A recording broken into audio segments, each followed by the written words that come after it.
Hi everyone, and welcome to Franka's Fab Family. I am Franka, and I want to thank you so much for tuning in. All week we've been looking at different categories of health.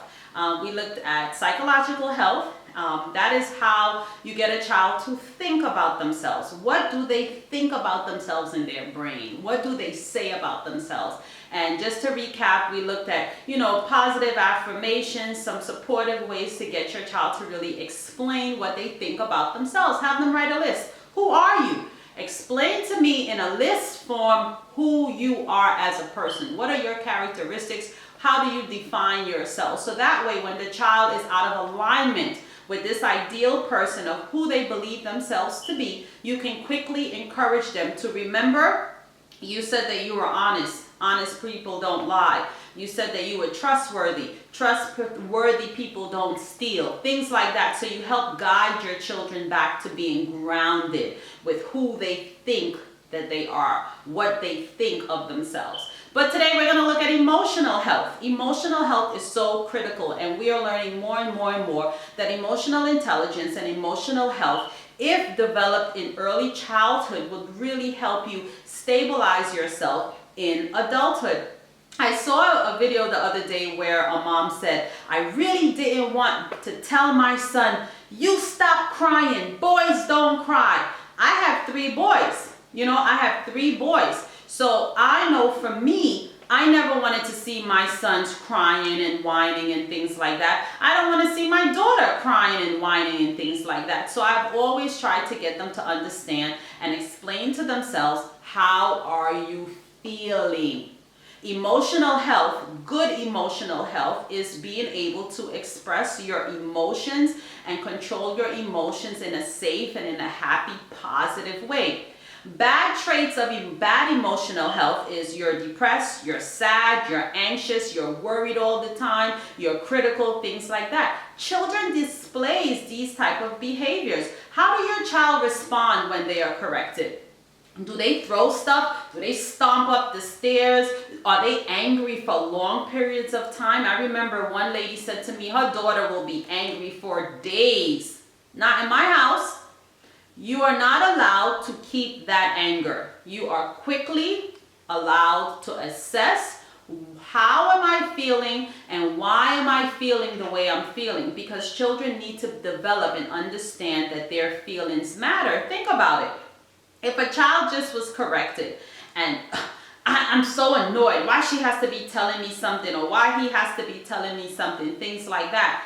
Get the child to break that feeling down. Was I unfair to you when I corrected you about something I spoke to you about earlier? Am I being unfair? Have a conversation with the child, because emotional health is so critical in understanding how I feel.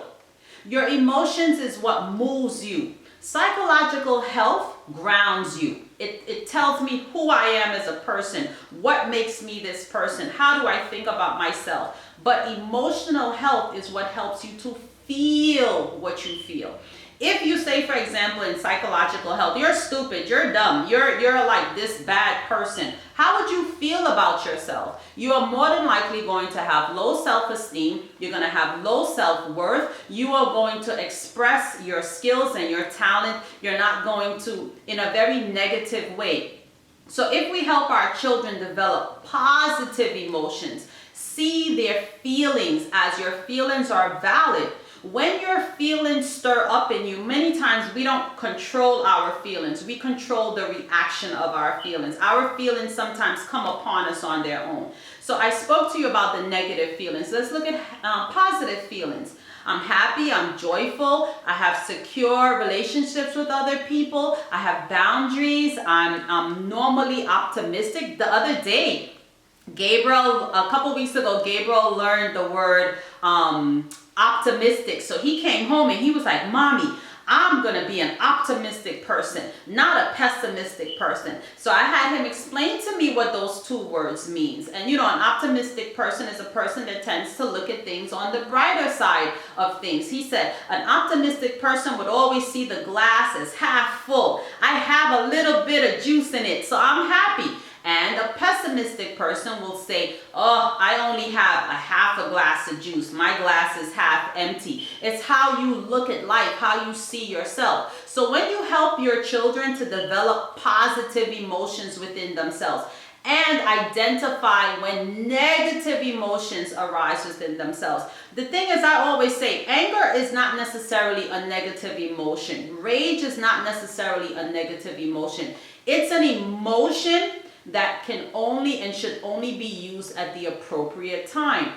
I remember a couple months ago, there was a young lady. She went to Mexico with some friends of hers, and they attacked her. They literally attacked her to the point that they flung her around by her hair, and unfortunately she died. It was all over the news, you know, and I remember telling my children, for whatever reason, that young lady had given up her rage. She decided that I am not going to fight back. It's important, parents, that your children understand that when they are in danger, when you are in danger, rage and anger are the two emotions that you need to get yourself out of danger. Especially, you know, parents out there with young, beautiful girls that life will definitely sometimes send very unkind people to. Children have to learn how to remove themselves from a bad situation. But if a child thinks like, no, you're never to be angry, you're never to have rage, you're never to express any of these type of behaviors or emotions, that sometimes can backfire because we need these emotions sometime to move. When you're being taken advantage of, I need to be like, yo, not, you don't want to tell your children this, but F you. Who are you to be treating me like this? I don't need to be having or accepting you treating me like this. So that anger that builds up inside of you when a person is taking advantage of you, if a job is taking advantage of you in adult life, that is justified feelings. If someone is taking advantage of you, your emotions should not be happy. Your emotions should not be joyful. Oh, he's beating me tonight. Yay. Like, come on, people. Luke is laughing at me. So all of the different categories of our emotions are valid, but we must learn to function in a more pleasant state, and we must be able to tap into our other emotions when we must take flight or when we must fight. So it's important and it's critical that children understand that your feelings matter. It is not nice for Tommy to come and take your lunch from you every day. That's not nice, and you should feel angry about that. You should feel bothered about that. Your feelings should be uncomfortable with that type of interaction with one of your peers. You can't have your children thinking, well, you know, I'm just going to still be sweet and joyful. No, I'm going to remove myself from the situation if one of my peers are not being nice to me, and I'm going to get myself back into a place of joy and peace and love and kindness because I rather dwell there. But all of our emotions are valid. Ladies, teach your daughters. People like to say, oh, you should never be jealous. You should not function and live in jealousy. But jealousy is an emotion that when you feel that someone is misusing my kindness and my love and giving it away to another person, that feeling of jealousy should tell you to move away from this person because this person is misusing your kindness. You understand? So our emotions are valid. The problem is we don't take stock and take time to assess how we're feeling. Get an angry child to explain to you, how are you feeling? Put it into words. Tell me. I'm going to hurt you. I'm going to explain that. And then you as the adult get to break it down. Why do you want to hurt your sibling? Why? Because she took my pencil. Okay. Your sibling took your pencil, so you want to bash their head in? You want to do something so bad? Because we have to remember, unfortunately, there are some children that are born with very disturbing characteristics. They will take a lizard and swing it around by its tail and bang it on the floor. The child was born with this type of characteristic. You as the parent don't get to say, well, he's kind of cruel, she's kind of cruel, they like beating up animals and stuff. It has been proven that those type of personalities, if not rechanneled or reprogrammed, turn into serial killers in adult life. A little boy or a little girl that's always hitting another person, breaking things, those type of aggression turn into adult life. The other day I was driving, right? And I was cutting across the highway. It wasn't really a highway, but it was a busy street. And I cut across, and I did cut across in front of a truck, right? But it was enough time. In any event, I cut across.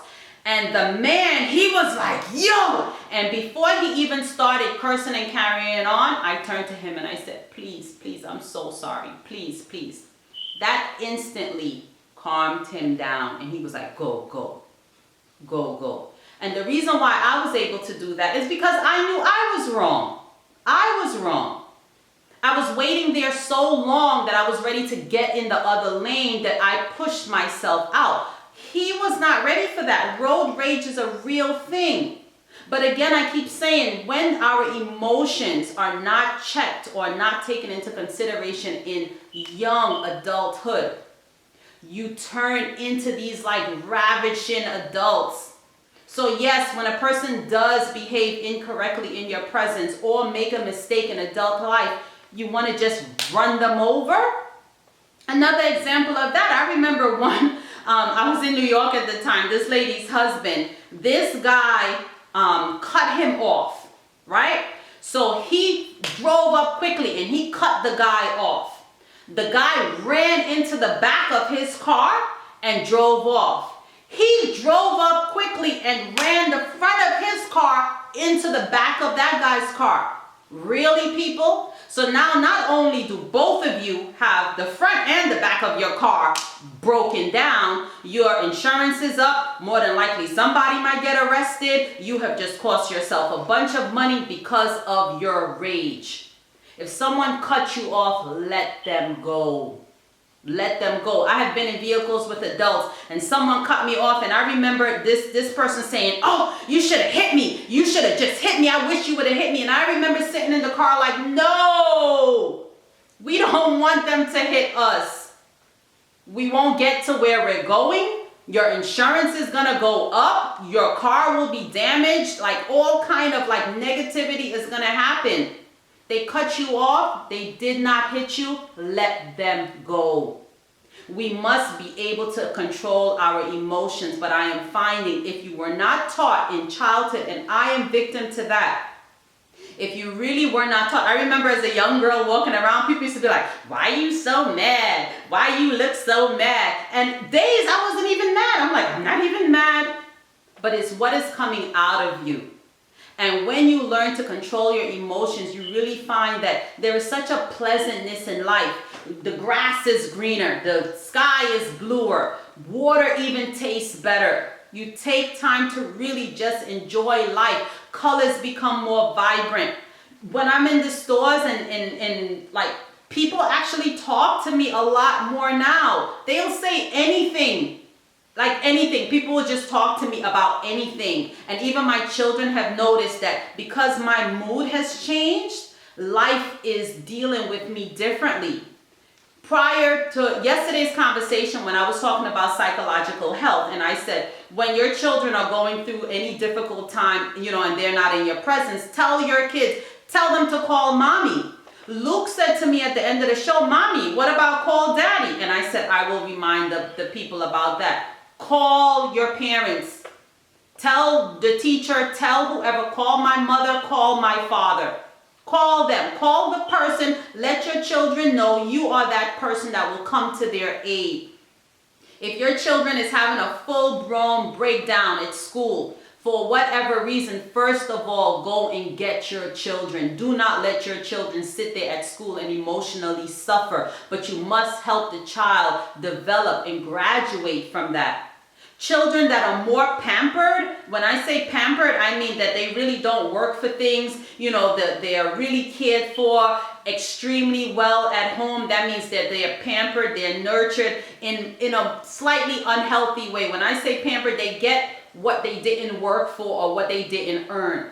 I believe that any child should be able to enjoy all the bounties of life if you get good grades, if you have good manners, if you contribute to the sustainability of the family, if you're very peaceable. But these rude, ridiculous children that are still getting the bounties of life, it creates an imbalance hormonally and emotionally, because it tells the child, I can act a fool and I'm gonna still get what I want and what I need out of life. Life does not work like that, not in adult life anyway. You can't go to work cursing off your boss and being rude and disrespectful. There was this attorney one time, right?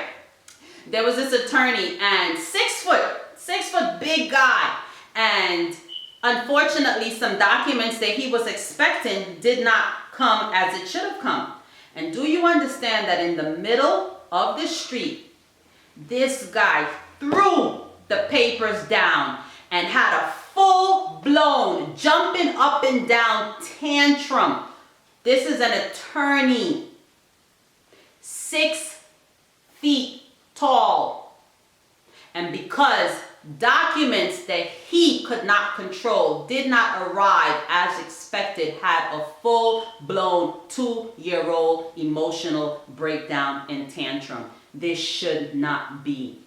For so long, we have allowed our sons to not feel what they're feeling or shouldn't feel. Boys, don't cry. Don't feel sad. If your dog dies, why shouldn't your son cry? If a family member dies, why shouldn't your son cry or feel bad about it? If your son lost a job or had his first heartbreak, why shouldn't he feel sad? Allow your sons to feel what they feel, especially black men. You black men, feel what you feel. If you want a hug from your mother, go and ask her. If you want a hug from your girlfriend or your wife, go and ask her. Men, in particular, please, your emotions matter, because I am seeing in adult life the level of emotional imbalance and rage. It's too prominent amongst men. Like, it's too much. When I worked at Bank of America, the most nasty customers were the men. Hi, welcome to Bank of America. How may I help you? Oh, you turned my card off. I am so sorry for that, sir. May I have the chance to just get into your account so I can please just see what's going on? No, I'm sick of y'all effing doing this. And I would take a good 5 minutes trying to calm them down. And funny enough, when their cards were compromised, okay, I'm sorry for yelling at you earlier. And I said, sir, it's just the bank's measures and making sure that your funds are taken care of adequately. But I'm telling you, nasty. And I'll never forget that. The worst customers were men. Worst. And I'm saying to myself, you're here cursing me out full blown. And I know I have a nice phone voice. And I was just like, whoa. Emotions are real, people. We must help our children to maintain and develop, but we must get them to identify how they are feeling. There is nothing wrong with feeling sad. There is something wrong with living in sadness. There is nothing wrong with feeling anger, if the anger is warranted. If someone just stole your school money or took something from you, you have all right to be angry about that as a child. But then it's the adults in your life to get you to filter out that feeling. How do you deal with it? We must learn how to deal with our emotions, not ignore them. We must learn to identify our emotions. If you're anxious and you're fearful on the inside, if that's your normal state, you need to deal with that. What about you is making you feel so worried and so anxious about yourself? Simple things of lack of self-love, low self-esteem. You could actually be really, really tired and overworked. That could even increase your anxiety level because you're not functioning psychologically at your best. All of these health categories are overlapping. Our emotions are so important, people. They are so important. I'm telling you, over the Christmas break, when I had this huge awakening, it's very important that we take time at night, in the morning, in your quiet time to identify who you are and how you feel. And when you get a hold on that, teach your children.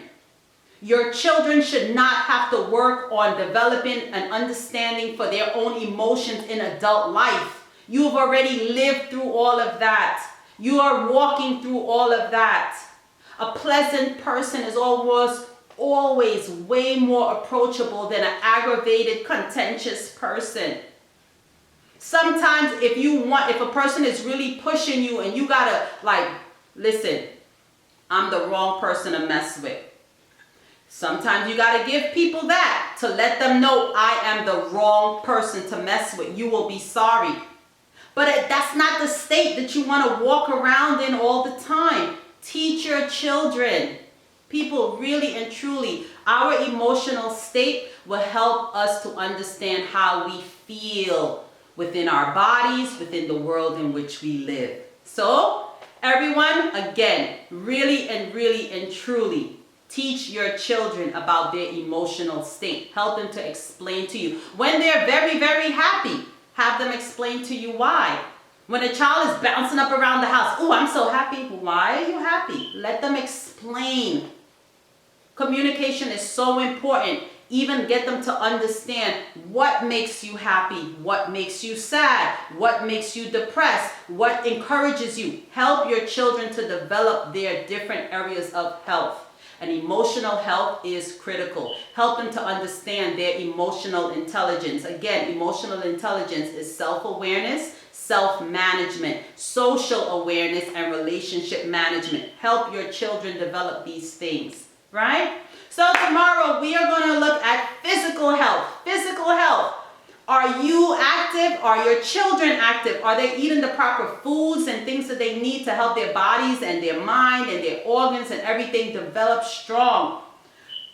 Physical health is critical in adult life. Obesity is out of the charts. Even anorexia. Some children, they go to the other extreme. You know, we must as adults take charge in helping our children develop all the different areas of life. All the different areas of health is so important. So we've looked at psychological health. Today we've looked at emotional health. And tomorrow we are going to look at physical health. I am Franka Potter. Be good to yourself. Remember those positive affirmations. Tell yourself you love yourself. Tell your children to tell themselves they are important. They are loved. They are valued. They are important to themselves. Have a wonderful day, everyone. Be good. Bye-bye.